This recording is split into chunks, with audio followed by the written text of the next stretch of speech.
Hello students, welcome ulit. So, continue tayo sa problem number 7. So, for problem number 7, ano ba to? Integral of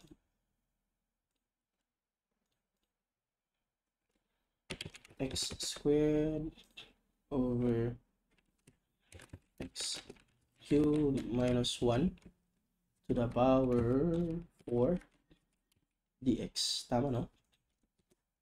Sorry. X squared dx.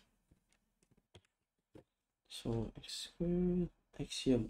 Okay? Sige. So, continue tayo. So, again, for this one, method of substitution, no? So, I think it's obvious that we will let u equal to the denominator, itong x cubed minus 1. Kasi ang integral nito will be 3x squared, diba? Which is, ang x squared nandito kasi.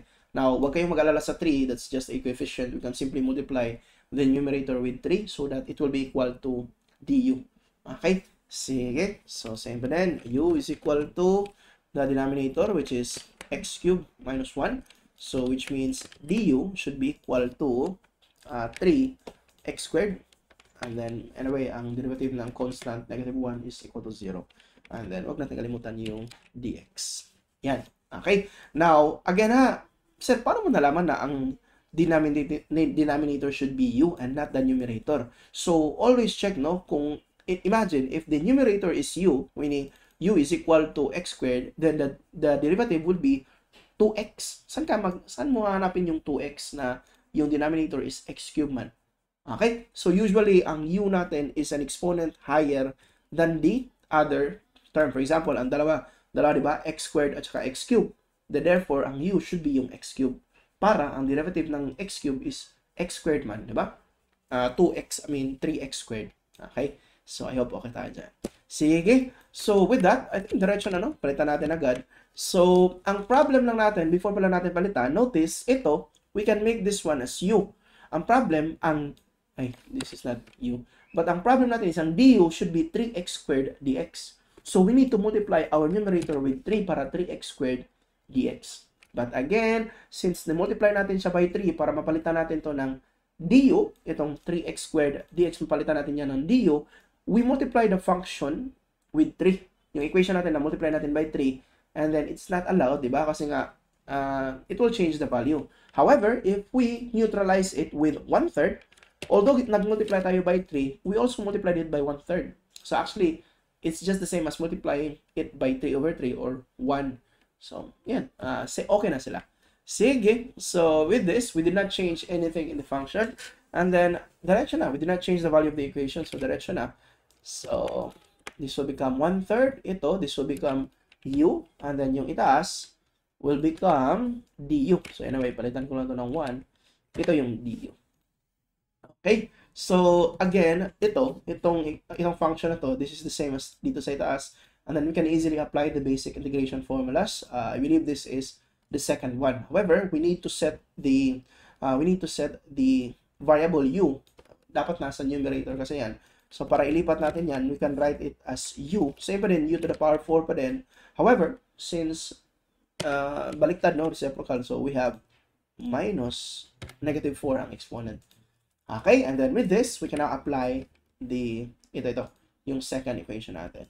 So, diretso lang, kopyahin ko yung constant multiplied by u to the power negative 4. However, remember ha, yung exponent should be added by what? Hindi. Integral kasi to, tama, added. Baka magkamali na ako kanina kasi na minus sa number 6. So, added by 1, and then i-divide natin to by the exponent itself. Okay, dito pala, no? Plus 1 pala yan. Yan, and then plus c. Okay, so again, I'll just leave the yung pag-simplify ba, kayo na yung bahala. So it's up to you on how you will simplify this one again, but you can easily use your calculator. Anyway, I'll just use this one ha. So our answer should be negative 1/9, no? So lalagay ko na lang dito. So our answer should be negative 1/9 u cubed plus c. So, bakit nasa ibaba na ang u? Kanina kasi nasa itaas. Yes, nasa itaas, but notice, u to the power negative 4 plus 1 is u to the power negative 3, which means u to the power negative 3 is just equal to 1 over u to the power positive 3. Okay, so I think we're okay with this one. Now, don't forget to substitute the actual value of u. Diba? Kasi ang variable of integration natin is x. So, u is equal to x cubed minus 1. So, we have our final answer to be equal to,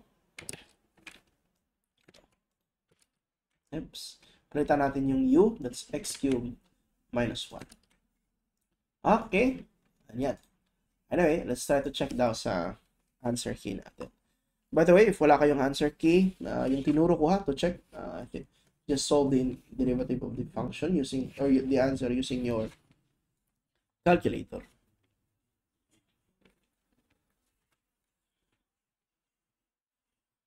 Ano nga ulit ito? Number 7 pala.